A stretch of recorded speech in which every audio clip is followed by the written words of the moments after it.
In the last video, we introduced the notion of limits at infinity, describing the end behavior of a function. And I used the example of e to the x, where we saw that evaluating the end behavior there didn't involve any fancy algebra, it just involved being familiar with the graph of the function.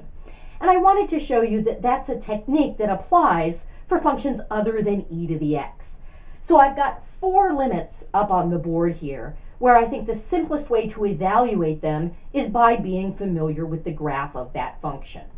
Now, 3 of these limits are limits at infinity or negative infinity. So we've got natural log of x, and we're looking at the limit as x goes to infinity there. We can't let x go off to negative infinity because the natural log function isn't defined there.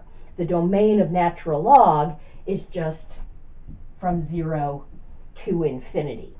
So this limit here is not a limit at infinity, but it is a limit where this technique of being familiar with the graph is, I think, the simplest way to evaluate the limit. And then I'm looking at the function arctan and describing the end behavior there. There the domain is negative infinity to infinity, so we've got these 2 limits as x goes to infinity and as x goes to negative infinity. So I'm going to suggest that you pause the video and evaluate these 4 limits by first sketching the natural log of x and sketching arctan of x, and then just reading off those limits from the graph.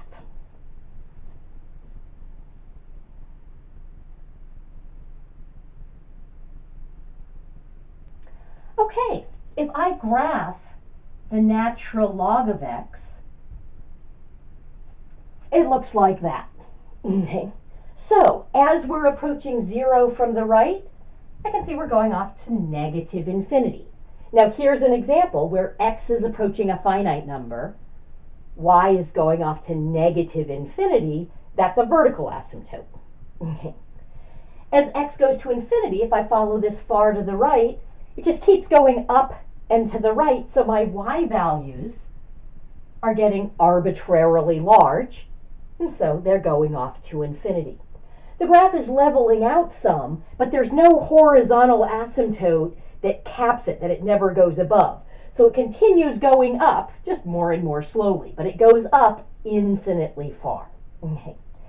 All right, notice here both variables, both x and y, are going to infinity. There's no asymptote involved on the right side of the graph.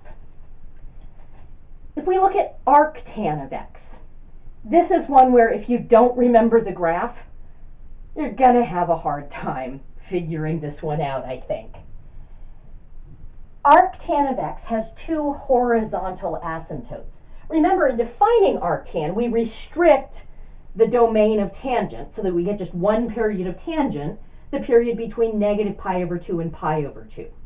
So the restricted tangent function has vertical asymptotes at negative pi over 2 and pi over 2.